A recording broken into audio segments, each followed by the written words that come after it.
negatif. Kamu puasalah umat Islam. Wajib berpuasa seperti mana umat terdahulu puasa. Kaedahnya lain, ya, caranya lain, tetapi diterima bahawa amalan ini suatu amalannya baik. Ini macam tazkirah asal.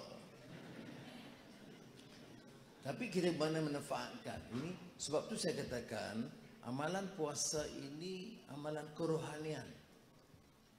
Ulama mengupas ia ini sebagai suatu tarbiyah ruhiyah, pendidikan rohani, supaya diangkat martabat manusia itu, nilai keinsanan dia, dan supaya dia lebih baik, lebih berdisiplin. Tidak siapa yang boleh mengatur, tidak boleh siapa yang boleh menentukan bahawa dia itu betul-betul puasa atau tidak. Itu saya gurau dengan Zafrul, puasa betul-betul. Tetapi yang menilainya kita sendiri, dan tentunya Allah mengetahui. Ya. Itu sebab melatih satu disiplin, dan diwajibkan kepada semua. Tidak ada pengecualian. Kamu alim, kamu profesor, kamu duta besar, kamu boroh kasar, itu diwajibkan ke atas kamu. Ya. Mudah-mudahan bertakwa, tingkatkan ketakwaan. Dan bulan Ramadan juga bulan istimewa, bulan turunnya Quran. Dan Quran itu disebut hudan linnas, petunjuk kepada manusia. Syahrul Ramadan allazi unzila fihi al-Quran hudan linnas wa bayyinatin minal huda wal furqan. Ya, turunnya Quran itu sekali lagi mesejnya juga universal sebagai petunjuk kepada manusia. Dan ini berbeda dengan kadang-kadang bila kita bercakap soal Islam, cakap situ, kita nak gaduh saja, nak bawa permusuhan saja, nak hukum orang saja, ya, nak kutuk. Tak betul. Ya. Islam ini difahami dengan maksud membawa kebaikan, mesej yang baik, keamanan, keadilan, kemanusiaan, kesehatan, menolak kemungkaran, menolak kezaliman, menolak penjajahan, menolak rasuah tentunya. Ya. Dan ini petunjuk kepada manusia. Hudan linnas wa bayyinatin minal huda wal furqan, dengan menambah petunjuk dan dapat menilai dengan baik. Demikian mukadimah pasal puasa. Dan nasib baik di Germany ini puasa buka lebih awal daripada Kuala Lumpur. Baik. Now, may I move to the issue after expressing my profound thanks to colleagues here at the embassy and all those who participate in this program. That yes, we have registered a very impressive support, commitment not only among political leaders, very fast for the German government, the Chancellor, to invite me and the team to come, and giving the honor and recognition to Malaysia, which is relatively much a smaller economy, much smaller country, and the exchanges have been very frank, very fruitful, wide-ranging, and then the support by the captains of industry. As Afro said, quite rare. And you have impressive array of chieftains, industry captains from large conglomerates coming, meeting us. Some we meet in the group, some we meet individually, and these exchanges have been extremely useful for us. Now, we have registered somewhat the interest extending beyond 45 million, $1 billion, ringgit, yeah, 45.6 billion ringgit. You see, the political stability is important. People must have the confidence that we are staying for years to come. And then, for what? Why do we need political stability? We need political stability sometimes to display our arrogance of power, for personal aggrandizement, to enrich ourselves and our cronies, or to use them by make it very clear that we have set policies, clarity in policies. I've always suggested that. We must then introduce policies that's clear. National policy for unity, respect the right of every individual. Yes, Islam is the religion of the federation, but the respect, the recognition of the right of every single religious believer, Christians or Buddhists or Hindus, whatever. Similarly, the Bhumiputra is accorded special privilege because of historical contract, social contract, etc. But notwithstanding that, the spirit of unity, the compassion, the humanity, and the citizenship would insist, dictate to us that we must recognize the right of every single citizen to be showered with affection, with recognition, with rights. Only then the country can survive as a united force. So I am pleased to say that at least we have embarked on this journey. Is it easy? No, it's not easy. It's tough because we are confronted with contending forces. Some use race, some use religion, some use tribe and provincial appeals. Yes, we have encountered this problem. You find the growing rise of fascism here in Germany and in Europe and in the United States. You have religious extremism throughout the world. And we have therefore the clarity of policies and the courage, the tenacity and the courage to pursue our agenda. Okay? And that is, to my mind, very, very critical, not only for this generation, but for the future of this country. Now, with this, you elicit support and then generate interest. That is why it is quite easy for us now to engage with captains of industry. And notwithstanding, I've always said, and I would reiterate, we say we are fiercely independent. We are proud as Malaysians, and we maintain our right to decide for ourselves, to protect and to defend our right, and also to serve and decide what is best for our country and our society. Then we will pursue this agenda. But I would say, Alhamdulillah, we have seen so much support. The in terms of investments, cumulatively, the United States is the largest investor in Malaysia. But now, in the last many years, growing interest from China. It takes a major role in terms of investments and development in Malaysia. Now, Germany has somewhat come forward. They have a long tradition in history of Malaysia, but this renewed interest, we have never seen before, from the president or the foreign minister to MPs from Germany coming visiting Malaysia. But now they're quite aggressive in their foreign policy stance. That's why I choose to respond. Many things we agree, but we choose also to politely disagree. For example, in our relationship to China, most European leaders or United States or even Australia, they tend to ask me why is it that I happen to be very close to China, because to me it's an important neighbor. They invest well, and we don't have problems with them. So don't dictate to us what is best for us. We decide for ourselves and what is best for our country.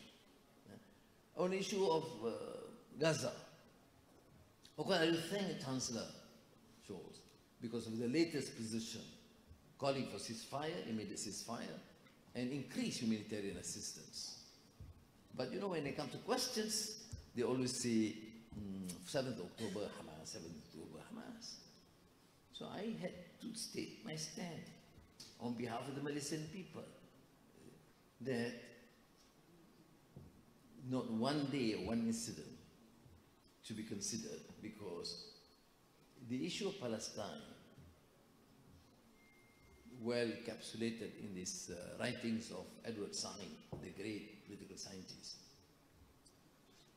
is the politics of dispossession, meaning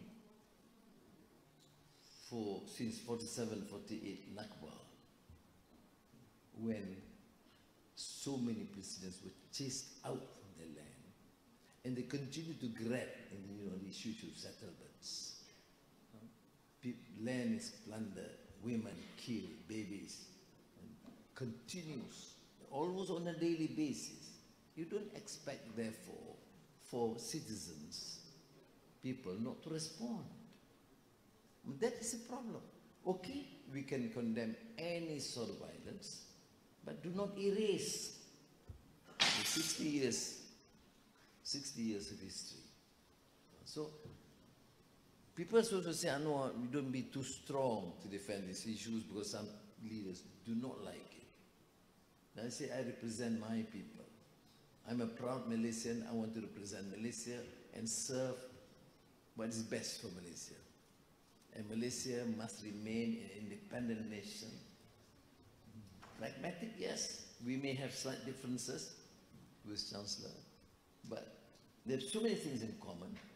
And we want their investments. We also continue to invest here in a smaller way.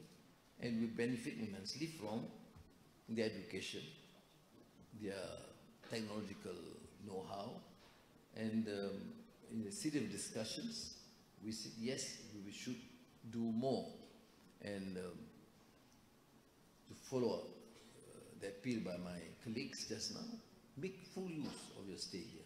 Those who are here, all those residents here, initiate more activities, introduce Malaysia, promote tourism, promote investments, whatever you can, because the ambassador is effective, yes, thank you. But then, if we have hundreds here serve as our ambassadors, can you imagine what it means, the impact to the country, and the future of our nation?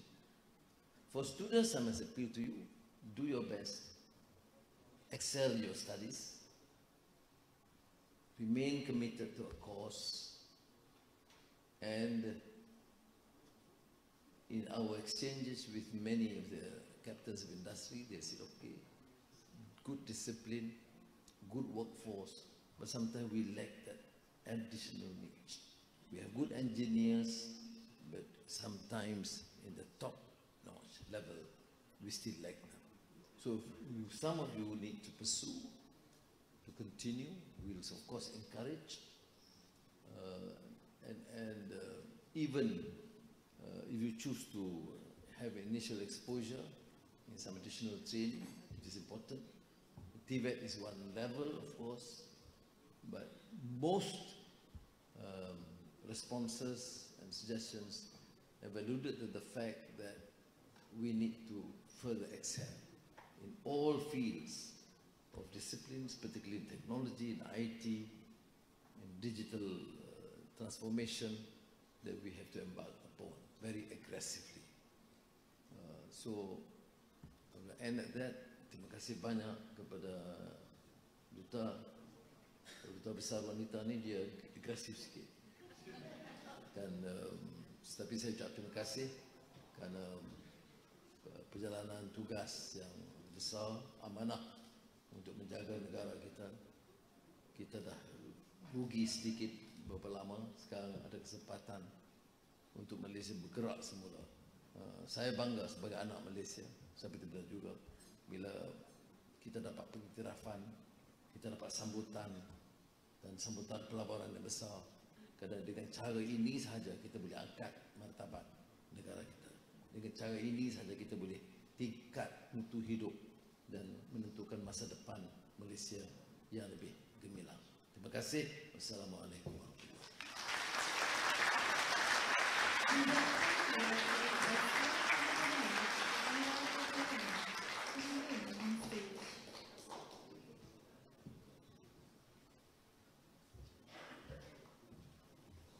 We will now continue with the interactive session by Yang Amat Muhammad, Prime Minister of Malaysia, with diaspora.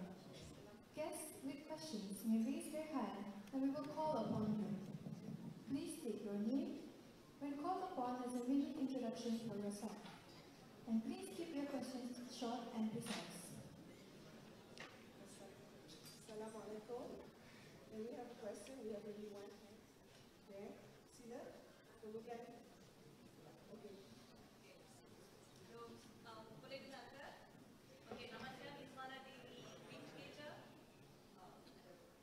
Nama saya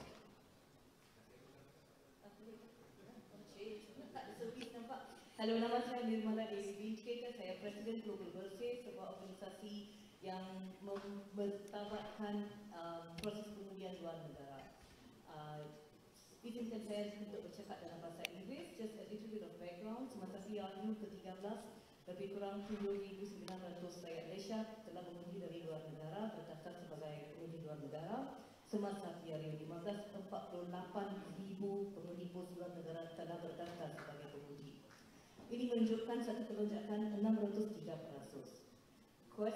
Soalan saya pada hari ini untuk PRU ke-13 dan ke-14, rakyat Malaysia di luar negara menghadapi masalah kesulitan dan kami terpaksa berusaha gigih menggunakan masa, duit dan usaha yang paling banyak untuk mengembalikan kertas undi kita kembali ke negara Malaysia. We don't have a problem with it, but it's not sustainable for us because we have students. And my question is, apa komitmen dari kerajaan berkuasa sekarang untuk memudahkan lagi proses pengundian bagi pengundi dari luar negara, untuk memudahkan kami mengambil bahagian dalam proses demokrasi untuk memartabatkan demokrasi di negara kita.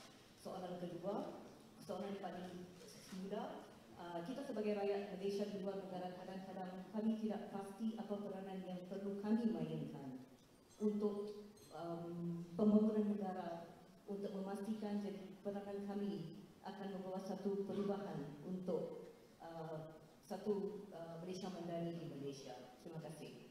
Terima kasih. Yang pertama, kita agenda kita reform, termasuk pilihan raya. Sekarang ini prosesnya itu terlalu rumit. Penduduk di Malaysia, di luar negara, termasuk Singapura, itu dah mencecah 1,5 juta atau lebih. Kita mesti permudahkan. Jadi arahan saya dari SPR, saya tidak mahu apa-apa alasan, cuma permudahkan, sama ada pengundian langsung ataupun letakkan beberapa senten yang lebih banyak. Umpamanya kalau di Germany dengan Majlis Ramah Mesra Perdana kedutaan dan pejabat. Kalau kita ada 10 tempat seluruh Jerman, dia datang mengundi di situ. Lebih cepat, lebih efisien dan lebih selamat. Jadi saya boleh bagi jaminan dan pilihan yang akan datang mesti ada lebih ruang. Rakyat Malaysia di luar negara berhak mengundi dan tidak dapat kesukaran ke daftar dan sebagainya. Saya tidak fikir satu keperluan seperti mana rakyat Malaysia sekarang. Kita dia sudah menjadi pengundi secara otomatik. Keduanya peranan kita utamanya ikuti dasar dan perkembangan. Dan saya percaya dalam kumpulan-kumpulan kecil atau satu persatuan atau individual dan syarikat itu hanya perkenalkan dasar Malaysia dan juga interaksi saudara-saudari dengan anak tempatan. Itu penting. Orang Jerman ini punya potensi besar bukan jadi perniagaan, pelancongan, dan kita juga bawa seperti mana yang disebut oleh Iwan Benedict sebentar tadi, barang-barang hasil Malaysia. Umpamanya tahun depan kita akan promosikan ASEAN, dan hadiah-hadiah terpaksa diberikan tu mungkin 10,000 jenis. Saya syaratkan mesti hadiah dari hasil tempatan. Okay. Maknanya dari Sabah, dari Sarawak, dari Kelantan, Terengganu, maknanya hasil, baik songket, baik apa saja dari tempatan. Ini cara kita generate. Dan ini juga cara kita perkenalkan juga di sini tentang hasil-hasil kita. Semua kita itu duta. Semua kita juga ejen pelancong. Barulah negara ini boleh maju kerana Jerman ini potensi yang sangat besar. Terima kasih.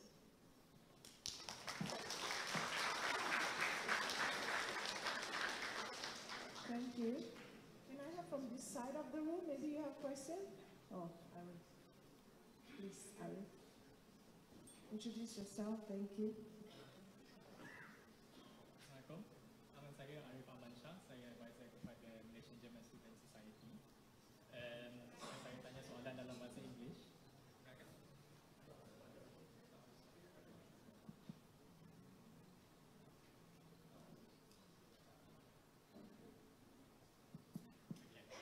Nama saya Arif Ahmad Shah. Saya advisor kepada Malaysian German Student Society. Saya akan tanya soalan saya dalam bahasa Inggeris. Many students like myself are looking to return back to Malaysia after our studies. But there are concerns that upon returning that we are unable to find suitable jobs. So what are the initiatives being undertaken by the government to address this and ensure that fresh graduates upon returning to Malaysia are able to find suitable jobs that fit their qualifications? Thank you. So far, graduates from Germany has not found any difficulty. The German graduates are in high demand, and most German firms look up to German graduates. So I don't see that's a problem, but I will of course refer to our Ministry of Manpower to deal with the issue and probably to give you the context. But right now, I mean, I fail to understand why this is a concern, because it's not an issue. For probably graduates, some countries may have a problem, but certainly not a graduate from Germany. Very high demand. I don't know why.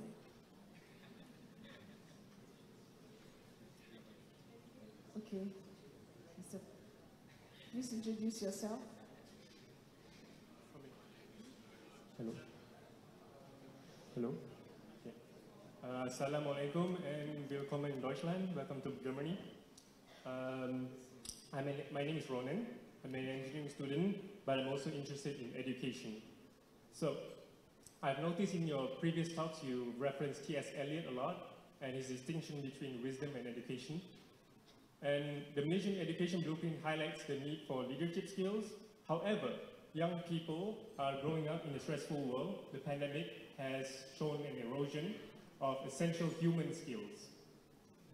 I say human skills instead of soft skills because they're not just nice to have, but they are central for each human being. Skills, not just leadership skills, skills like how to have a difficult conversation, how to form opinions, and how to take care of the person to the left of you and to the right of you. While it's impressive that 46% of STEM students it is impressive that the number of STEM students have gone up to 46%, we cannot deny that 100% of these students are human. So, and the future leaders of tomorrow come from the schools we have today. So, therefore my question to you is, what are your plans to address this issue and to give them both the technical proficiency they need as well as the human skills they need to strive not only for knowledge of the books, but also knowledge on how to live life. Thank you very much. Thank you. Very pertinent question. You see, because finally, the aim of education is of course the acquisition of knowledge, but it is not purely utilitarian. There's a school in philosophy and in education called utilitarianism. You study to become engineers and you think of nothing else. And you know, you don't care about humanity, you don't care about society.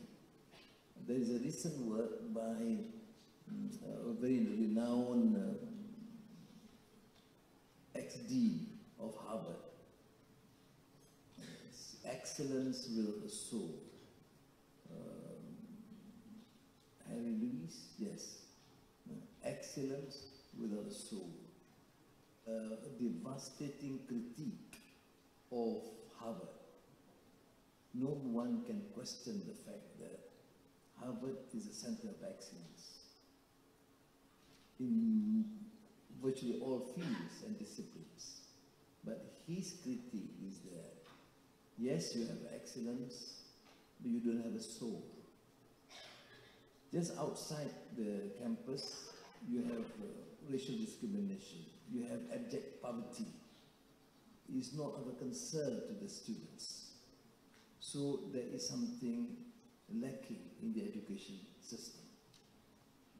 So you refer to Elliot. Elliot made a very clear distinction between information, knowledge, and wisdom. Where is the information? You have lots of knowledge, etc. Information is there. I mean, you get to Google and you get anything is there. But some are trash. Some information are knowledge. So you must be trained, therefore, in education to know what is information and what is knowledge. And not all knowledge bring about wisdom. So you have a distinction. We have all information.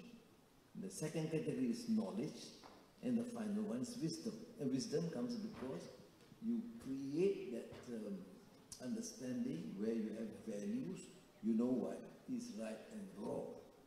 Addabani Rabbi fa ahsana ta'dibi. Itu hadis. Maknanya dalam doa Rasul tentang pendidikan itu, perbaiki adab aku. Jadi itu yang penting. Jadi, I mean, back to your question, we of course have to accept, we are too focused on values and civilization, then we may lose out. Because in this society, I mean, energy transition, digital transformation, food technology, all requires new idea, new discipline, new technology, and you must not be left behind. But it is a good reminder that yes, once acquiring these fields, these new disciplines, you must not lose sight. After all, we are educating a human being, you know, because you have smart people who don't care about humanity. You have smart people, but there's no compassion. I mean, those people who articulate well as so-called alim or scholars or politicians, sometimes are just heartless. Some so racist, so inhuman, and so blatantly corrupt. Why? They have lost their soul. They have knowledge, but they have no soul. So it's a very good reminder. We have to therefore balance between technical skills, know-how, new disciplines, but you must remember, we must create and educate men and women. Domo arigato.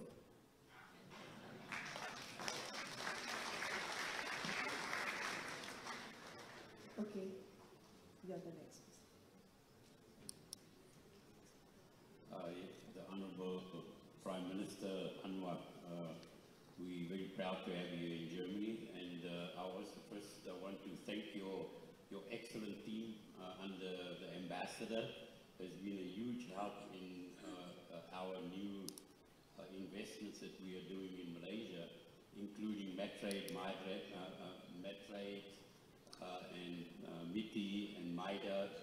I really want to thank you for your great team, and just to give you a bit of a insight of what we are doing, I'm sure you're aware that the Europeans are more interested in lifestyle than anything else at the moment. They're all talking about lifestyle.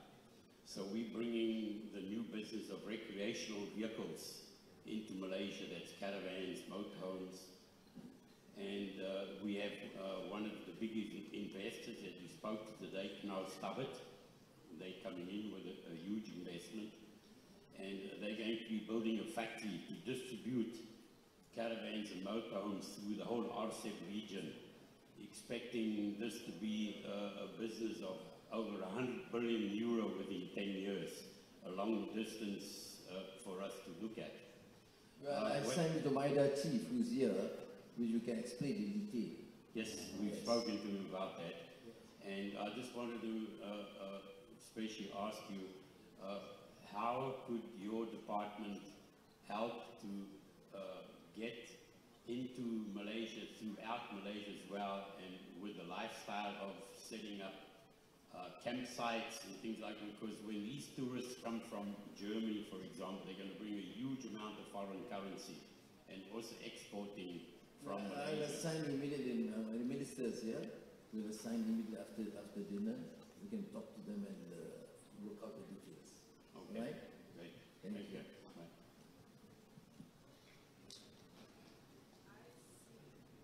I see a hand at the back of the room. Can we get a mic to him or her? Thank you. Okay. Hi. My name is Wong Liwa. I'm a research scientist from the Technical University of Berlin. So I understand that it's of your interest to bring in talent, Malaysian talent, back to Malaysia. So my first question is, how do you actually encourage and promote responsible citizen science and responsible stakeholder engagement during all this socio-economic development? And my second question is, we are now together with the Ministry of Environment Malaysia. We are working on the scoping meeting for the special report on cities and climate change of the IPCC 7 assessment report. So my question to you is, what is the main issue Malaysian cities are facing right now?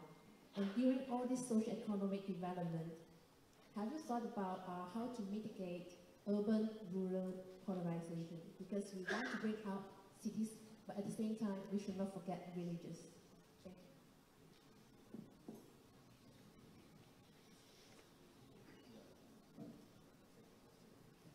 Thank you.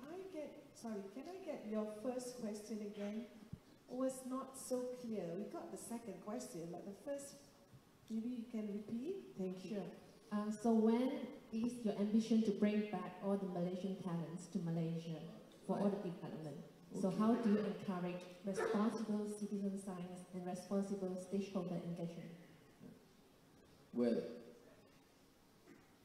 right now, because of political stability, clarity in policies, you find more Malaysians coming back. One. But you ask me frankly, we don't need to. I mean, some should excel overseas. I mean, you establish your grounds, your professionalism, initial exposure outside is of immense help to the country. So, in fact, in our policy, even among DPA scholars, if some of them, if we don't urgently require them back home, can be encouraged to have initial exposure overseas. That's one area. But of course, we start now identifying, there's a talent call, where personalities or researchers, where we believe can contribute in the country, then we'll invite them. We'll do it. But I think it is, it will come about with a more stable, vibrant economy. If we are still slow, then whatever perks you give will not be attractive enough. So the ecosystem must be to support such venture. We'll do it. The second issue was cities. Now, this urban-rural dichotomy does not work in the manner that what we thought of in the past, because in the urban area, majority of the population is now in the urban areas, urban and suburban. And if you talk about poverty, worse poverty in the urban area than poverty in the rural areas. But the focus must be, my first major policy is to wipe out abject poverty in the country. Noktahkan kemiskinan tegar. Okay?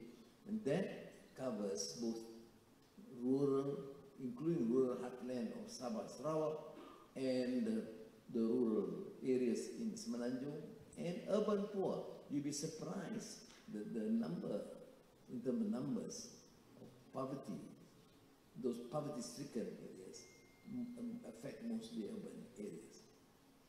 Now, extending beyond that, the whole planning for cities must change.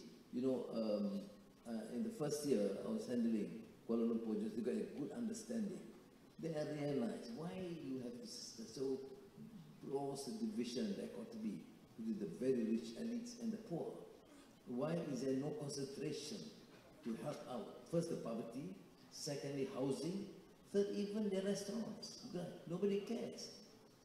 And majority goes there. So I've instructed the Dewan Bandar Raya to focus on this. So you have now more than 80 of these warungs and grais that has been vastly improvised. Clean water, sanitation, and better facilities. So these are, I think, issues that we have to address. Then the green lung, okay. Then facilities, amenities for the general public. We have the best restaurants for the rich. We have the best spas for the rich. We have virtually nothing for the public. Okay. So there is this clear disparity between the rich, very rich, and the poor. So we have to address it with the best of our ability. At least for Kuala Lumpur, we have begun. And even the Minister for Housing is now embarking aggressively to address some of these issues. Green lung, cleanliness, better restaurants for the poor, for the majority, and public housing. Some public housing that we have around Kuala Lumpur has been built for the last 40 years, 50 years. And there's no change in this small, dilapidated building, one-room flats. But it costs a lot of money. That's why, to my mind, economic vibrancy is critical. When you have the funds, then you can manage better. But right now, when I took over, I inherited 1.5 trillion ringgit of debt, 5.6% of deficit, which we have to deal with. You can't see this only an issue to be dealt with by the Minister of Finance. It is a common role of all of us to try and address. Because you continue to do that, then there will not be confidence by the investors. The investors know that in 1 year we reduce from 5.6% deficit to 5%. And this year we'll reduce further. So then there is confidence. No excessive borrowing, no additional excessive expenditure for the mega projects. Make sure the projects approved, projects for the welfare of the people and general infrastructure that is required for the country. For the ports, yes. For the airports, yes. For what is clearly urgent program or project. Okay? Thank you. Why ask me difficult questions? You should ask some others. Okay, we can take one short question from you and maybe just one short question. One, and I see a hand at the back. Okay. Short question, please. Selamat datang, saya Matthew, Pelajar JPA dan juga Vice President Malaysian German Student Society pada tahun ini. Soalan, we students are the next generation in leading and developing the country. Soalan saya kepada Datuk Seri ialah, apakah advice Datuk Seri kepada youths and students di overseas in terms of succeeding in life and in contributing to the country? Sekian. Ya, saya ada kaitkan tadi dalam jawapan. Pertamanya tentunya cemerlang dalam pendidikan. Tapi faham bahawa pendidikan itu bukan sahaja kemahiran dan keterampilan, tapi juga kemanusiaan dan nilai dan akhlak. Negara jahanam sebab apa? Sebab sementara ada pembangunan, tapi nilai merosot. Rasuah diterima sebagai satu sistem budaya. Jadi hal-hal ini harus juga memberi kesan kepada mahasiswa. Jadi mesti ada satu minat melihat pendidikan itu secara yang menyeluruh, mendidik manusia, mengekalkan nilai manusiawi atau keinsanan dengan kemahiran-kemahiran, keterampilan bidang yang mendesak yang diperlukan sekarang. Sebab itu teknologi berubah dengan kadar yang sangat pantas dan kecepatan perubahan itu menuntut kita juga merubah dengan cepat. Ini yang disebut dalam zaman pasca normal. In the post-normal times, the pace of change has been extremely fast, and you proceed with the normal planning and execution of the past, we will lose out. Okay? Arigato. Question to the girl that okay, is that a lady or a man? Please stand up. Yes, yes, you, no need to look at the back, you, that's right, thank you.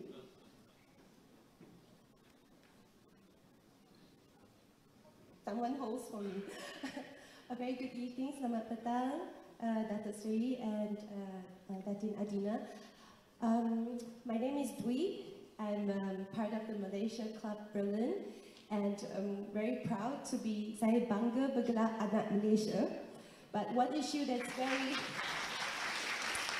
very close to my heart is that saya sedih bila saya dengar lagu Saya Anak Malaysia, because my own anak does not get citizenship.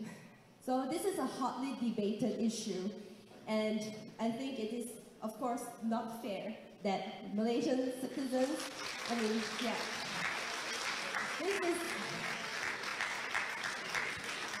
is brain drain. No, to cut short, you must follow the development in Malaysia.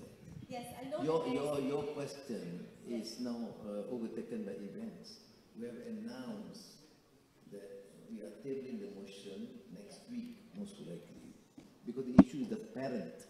In the present constitution, for decades, parent means father. Yes. Now we realize that it's not right. Yes. So parents mean father and mother. Thank you for So that has been passed. My dear, don't worry, your baby or child My is two going to be children. Two, okay, dua-dua lah, 20 pun 20. It's done. Okay. It's already cleared by the cabinet. Terima kasih. Thank you so much.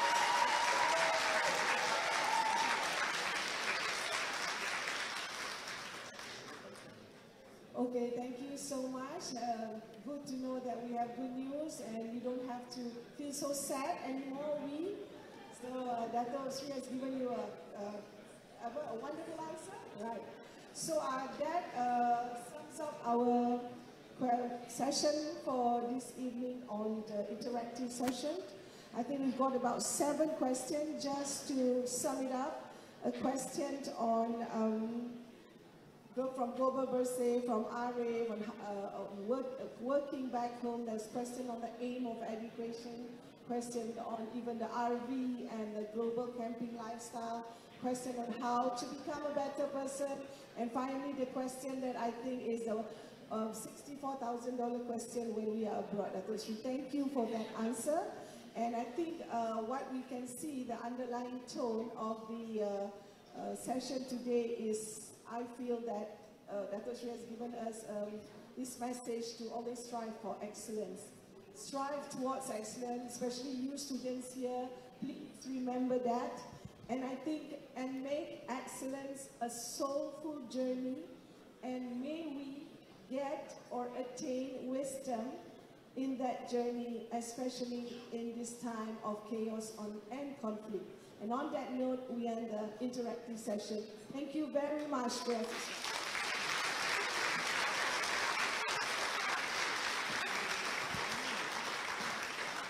Thank you, Yang Amat Berhormat Datuk Seri Anwar Ibrahim, for honoring us with your presence. Ladies and gentlemen, in just a moment, all guests will be invited to enjoy a delightful breakfast. Just for information, we will be breaking our fast at 6:12.